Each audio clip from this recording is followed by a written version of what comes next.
Hello കൂട്ടുകാരെ, ഈ പുഴയും കടന്നെന്ന സീരിയലിൽ നരേൻ്റെ എൻട്രിയാണ് ഇന്ന് കാണിക്കുന്നത്. അങ്ങനെ നമ്മുടെ നരേൻ്റെ മുത്തശ്ശനെ ജയബാലൻ വന്ന് ചോദ്യം ചെയ്യുകയാണ്. നിങ്ങൾ എന്തുകൊണ്ടാണ് ഈ വീട് കൊടുത്തത്? നിങ്ങളുടെ കൊച്ചുമോനോട് ഞാൻ പറഞ്ഞതല്ലേ ഈ വീട് ഇവർക്ക് വാടകയ്ക്ക് കൊടുക്കാൻ പാടില്ലെന്ന്. പിന്നെ നിങ്ങൾ എന്താണ് ഈ കാണിച്ചിരിക്കുന്നത്? ആരോട് ചോദിച്ചിട്ടാണ് ഇങ്ങനെ കൊടുത്തിരിക്കുന്നത് എന്നൊക്കെ ചോദിക്കണം. അപ്പോൾ നരേൻ്റെ മുത്തശ്ശൻ പറയും, ഇത് എൻ്റെ കൊച്ചുമോൻ്റെ പേരിലുള്ള വീടാണ്, അവൻ്റെ വീട് ആർക്ക് കൊടുക്കണമെന്ന് അവനാണ് തീരുമാനിക്കുന്നത് എന്ന്. അപ്പോൾ അത് ഇഷ്ടപ്പെട്ടില്ല ജയപാലന്. അപ്പോൾ ജയപാലൻ നരേൻ്റെ മുത്തശ്ശൻ്റെ കോളറിന് പിടിച്ച് ഉപദ്രവിക്കാൻ നോക്കുകയാണ്. അപ്പോഴാണ് നമ്മുടെ നരേൻ വരുന്നത്. അങ്ങനെ നരേൻ്റെ കയ്യിലാണെച്ചെങ്കിൽ ഒരു എക്സസൈസൊക്കെ ചെയ്യുന്ന ഒരു സാധനമുണ്ട്, ഒരു കവണ പോലത്തെ സാധനം. അപ്പോൾ അത് എടുത്തിട്ട് നരേൻ ജയപാലൻ്റെ തലയ്ക്ക് എറിയുകയാണ്. അതായത് സിറ്റ് ഔട്ടിൽ നിന്നിട്ട് ജയപാലൻ നിൽക്കുന്നത് മുറ്റത്താണ്, അവിടേക്ക് എറിഞ്ഞ് അപ്പോൾ ജയപാലൻ പെട്ടെന്ന് വീഴാൻ പോവുകയാണ്. അങ്ങനെ നരേൻ നടന്നു വന്നിട്ട്, നീ ആരാടാ എൻ്റെ മുത്തച്ഛൻ്റെ ഉപദ്രവിക്കാനെന്ന് ചോദിച്ച് നരേൻ ബഹളം വയ്ക്കുകയാണ്. അപ്പോൾ നമ്മുടെ ജയപാലൻ പറയുന്നുണ്ട്, ഞാൻ നിന്നോട് പറഞ്ഞതല്ലടാ ഈ വീട് ഇവർക്ക് വാടകയ്ക്ക് കൊടുക്കരുതെന്ന്, പിന്നെ നീ എന്തിനാണ് ഈ വീട് വാടകയ്ക്ക് കൊടുത്തത്? അപ്പോൾ നരേൻ പറയും, അത് കൊള്ളാലോ ജയപാല, എൻ്റെ വീട് ഞാൻ വാടകയ്ക്ക് കൊടുക്കണത് നിനക്ക് എന്താ കുഴപ്പമെന്ന്. അപ്പോൾ ജയപാലൻ പറയും, നീ മര്യാദയ്ക്ക് ഇവരെ ഈ വീട്ടിൽ നിന്ന് ഇറക്കി വിട്ടോ, ഇല്ലെങ്കിൽ നീയും നിൻ്റെ കുടുംബവും അനുഭവിക്കുമെന്ന് പറഞ്ഞ് ജയപാലൻ ഭീഷണിപ്പെടുത്തുകയാണ്. അപ്പോൾ നരേൻ പറയുകയാണ്, ഇനി ഈ വീട്ടുകാർ ഇവിടെ നിന്ന് പോയാലായിരിക്കും കുഴപ്പം തുടങ്ങുക എന്ന് പറഞ്ഞ് നരേൻ ജയപാലനെ അടിച്ചിടുകയാണ്. നല്ല അടിയാണ് കൊടുക്കുന്നത്. അപ്പോൾ ഇതൊക്കെ കണ്ടിട്ട് എല്ലാവരും സന്തോഷിക്കുന്നുണ്ട്, ബാക്കിയുള്ളവർ, അതായത് കാവേരിയുടെ കുടുംബം. അപ്പോൾ രാധമ്മ പറയേണ്ടത് ഇവനാണ് ആൺകുട്ടി എന്ന് പറയാണ്. അപ്പോൾ നരേൻ നല്ല അടി അടിക്കുമ്പോൾ നമ്മുടെ ശിവരാജ് ചെന്നിട്ട്, മതി മോനെ നീ അടിക്കല്ലേ എന്ന് പറഞ്ഞ് നരേനെ പിടിച്ച് തടയാനൊക്കെ നോക്കുന്നുണ്ട്. എന്നിട്ട് മെല്ലെ ജയപാലൻ നീക്കി നിർത്തിയിട്ട് ശിവരാജൻ പറയുന്നുണ്ട്, ജയപാലൻ ഇതാണ് നരേൻ, നീ ഇവിടെ നിന്ന് പോകാൻ നോക്ക് എന്ന് പറയുകയാണ്. പക്ഷേ ജയപാലൻ അത് കേൾക്കുന്നൊന്നുമില്ല. ജയപാലൻ വീണ്ടും പ്രശ്നം ഉണ്ടാക്കുമ്പോൾ നരേൻ നല്ല നെഞ്ചത്തൊക്കെ ഇട്ടിട്ട് ജയപാലൻ്റെ നെഞ്ചിനൊക്കെ അടിച്ച് ചവിട്ടി വീഴ്ത്തുകയാണ്. നല്ല അടിയാണ് നടക്കുന്നത്. അപ്പോൾ ജയപാലൻ എണീറ്റ് ശേഷം പറയും, എടാ ഞാൻ ആരാണെന്ന് നീ പുഷ്പവാടിയിലൊന്ന് പോയി അന്വേഷിച്ച് നോക്കുക, അപ്പം അറിയാം നിനക്ക്, നീ ആരുടെ ദേഹത്തെ കൈവച്ചതെന്ന് നിനക്കറിയില്ല എന്ന്. അപ്പോൾ നമ്മുടെ നരേൻ പറയും, എനിക്ക് പുഷ്പവാടിയിലോട്ട് വരാൻ നേരമൊന്നുമില്ല, ഇപ്പോൾ നിന്നെക്കുറിച്ച് അറിയാനും സമയമില്ല, അതുകൊണ്ട് നീ ഇവിടെ നിന്ന് പോകാൻ നോക്കിയേക്ക് മര്യാദയ്ക്ക് എന്ന് പറയും. ജയപാലൻ ഒരു അടങ്ങുന്ന ലക്ഷണമൊന്നുമില്ല. അപ്പം ജയപാലൻ പറയാണ്, ഞാൻ ഒരു ദിവസം സമയം തരാം നിനക്ക്, ഈ ഒരു ദിവസത്തിനുള്ളിൽ നീ മര്യാദയ്ക്ക് ഇവരെ ഇവിടെ നിന്ന് ഇറക്കി വിട്ടോളുണ്ട്. അപ്പം നരൻ പറയും, ഞാൻ 10 വരെ എണ്ണും, 10 വരെ എണ്ണുമ്പോഴത്തേനും നീ ഇവിടെ നിന്ന് പോയിട്ടില്ലെങ്കിൽ നിൻ്റെ കാര്യം പോക്ക, നിൻ്റെ വണ്ടിയിൽ തന്നെ തിരിച്ചു പോകാൻ ഉള്ള സമയമാണ് ഈ 10 വരെയുള്ള എണ്ണൽ, അല്ലെങ്കിൽ നീ 108 ആംബുലൻസ് വിളിച്ചിട്ട് അതിൽ പോവേണ്ടി വരുമെന്ന് പറയാണ്. അപ്പോൾ എന്നിട്ട് നരേൻ എണ്ണാൻ തുടങ്ങുകയാണ്. 1 2 3 വെച്ചിട്ട് നരേൻ എണ്ണാൻ തുടങ്ങുകയാണ്. അപ്പോൾ യമുന പറയുന്നുണ്ട്, ചേച്ചി ഒന്ന് വേഗം എണ്ണാൻ പറ, 10 വരെ എണ്ണി തീർന്നു കഴിഞ്ഞാൽ ഇങ്ങേരട്ട് അടിച്ചൊതുക്കണതൊന്ന് കാണാമായിരുന്നല്ലോ. അങ്ങനെ നരേൻ 6 വരെ എണ്ണും. അപ്പോൾ 7 ജയപാലൻ എണ്ണും. എന്നിട്ട് അപ്പോൾ 7 8 9 10 ജയപാലൻ എണ്ണീട്ട് ജയപാലൻ കാർ എടുത്തിട്ട് പോവുകയാണ്.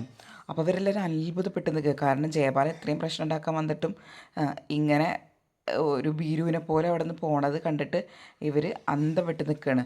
അപ്പോൾ യമുനയും അതുപോലെ ശാരദാമ്മയൊക്കെ അന്തം വിട്ട് ഇങ്ങനെ നിൽക്കുകയാണ്.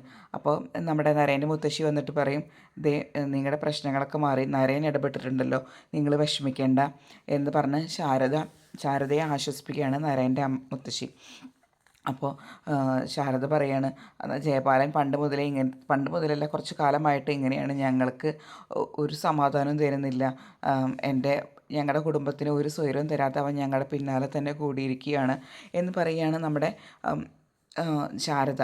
അപ്പോൾ നരേൻ്റെ മുത്തശ്ശി പറയും, ഇനി നിങ്ങൾ വിഷമിക്കേണ്ട, നരേൻ വന്നിട്ടുണ്ടല്ലോ, അവൻ നോക്കിക്കോളും എല്ലാം, ഞങ്ങളുടെ ദേഹത്ത് ഒരു പോറൽ പോലും തട്ടുന്നത് അവന് ഇഷ്ടമല്ല, അതുകൊണ്ട് അവൻ ഇടപെട്ട് കഴിഞ്ഞിട്ടുണ്ടെങ്കിൽ ഒരു പ്രശ്നം ഉണ്ടാവില്ല, നിങ്ങൾ ധൈര്യമായിട്ട് ഇരുന്നോളൂ എന്ന് പറഞ്ഞ് നരേൻ്റെ മുത്തശ്ശി അവരെ ആശ്വസിപ്പിക്കുകയാണ്. പക്ഷേ ഇനി നരേൻ്റെ ഒരു സ്വഭാവം കൂടി പുറത്ത് കാണാൻ കിടക്കുന്നേ ഉള്ളൂ. നരേൻ ഇതൊക്കെ കഴിഞ്ഞിട്ട് പെട്ടെന്ന് തന്നെ ഉമ്മറത്തെല്ലാം നിലത്ത് പോയിട്ടിരിക്കും.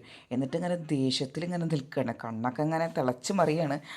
എന്നിട്ട് പറയുകയാണ്, എൻ്റെ മുത്തശ്ശനെയും മുത്തശ്ശിയെയും ഒരാൾ തൊട്ട് കഴിഞ്ഞാൽ അവൻ്റെ കൈ ഞാൻ വെട്ടും, നിങ്ങൾക്ക് വേണ്ടിയിട്ടാണ് ഞാൻ ഈ വീട്ടിൽ ജീവിക്കുന്നത് തന്നെ, എന്നിട്ട് നിങ്ങളേനെ ഒരാളെങ്കിലും കൈവച്ച് കഴിഞ്ഞ് ഞാനതിങ്ങനെ സഹിക്കുമെന്ന് പറയുകയാണ്.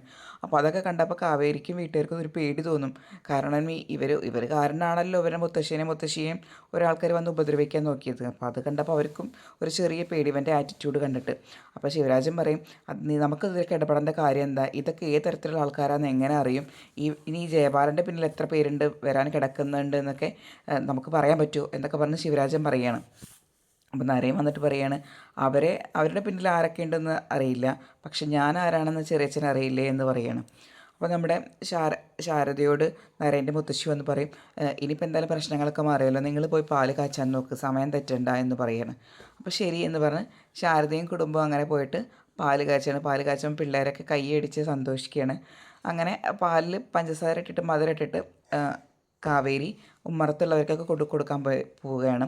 എന്നിട്ട് മറ്റേ നരേൻ്റെ മുത്തശ്ശനും മുത്തശ്ശിക്കും ഒക്കെ പാലും കൊടുക്കും.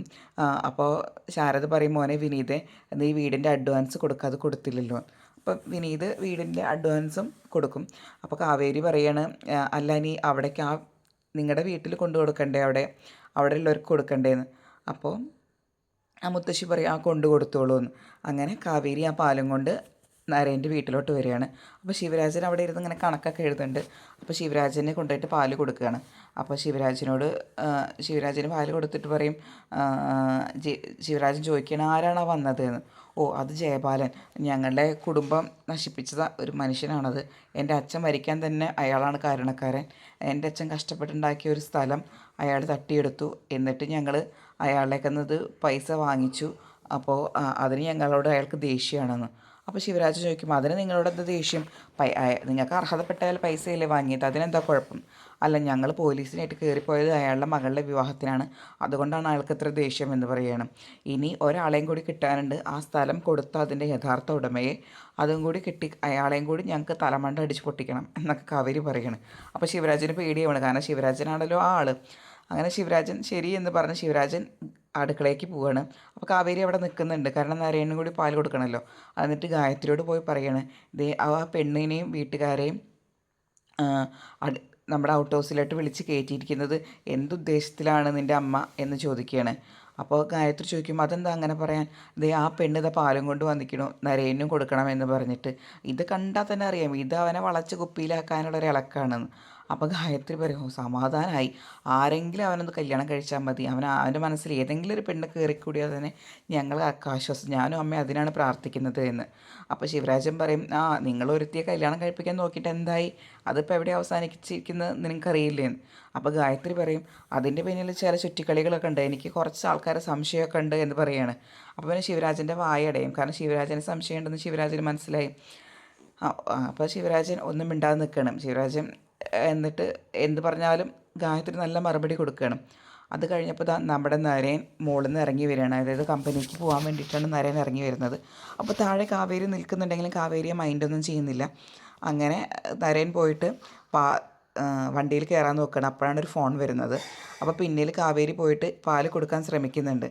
പക്ഷെ നരേൻ അതൊന്നും മൈൻഡ് ചെയ്യാതെ ഡോറ് തുറന്ന് പോകുമ്പോൾ ആ പാലും തട്ടിയിട്ടിട്ടാണ് പോണത്. അപ്പോൾ കാവേരിക്ക് ദേഷ്യം വരും. ഇത്രയാണ് ഇന്നത്തെ എപ്പിസോഡ്. ഇനി നാളത്തെ എപ്പിസോഡിൽ നിവിൻ കാവേരി അന്വേഷിച്ച് തിരുവനന്തപുരത്തേക്ക് വന്നിരിക്കുകയാണ്. അങ്ങനെ നിവിൻ കാവേരി കാണുന്നുണ്ട്, പക്ഷെ കാവേരി നിവിനെ തിരിച്ച് കാണുന്നില്ല. പക്ഷേ ഇത് നമ്മുടെ ആരറിഞ്ഞോ, രാഗിണി അറിഞ്ഞിട്ടുണ്ട്. ആ രാഗിണി അറിഞ്ഞിട്ട് നിവിനെ ഭീഷണിപ്പെടുത്തുകയാണ്. നീയെ കൊച്ചിയിലേക്ക് പഠിക്കാൻ പോയ നീയെ തിരുവനന്തപുരത്ത് കാവേരി അന്വേഷിച്ച് തെണ്ടിത്തിരിഞ്ഞ് നടക്കുകയാണെന്ന് രാജി ആൻറ്റി അറിഞ്ഞു കഴിഞ്ഞാൽ എന്താണ് ഉണ്ടാവുക എന്നൊന്ന് എനിക്കറിയണം.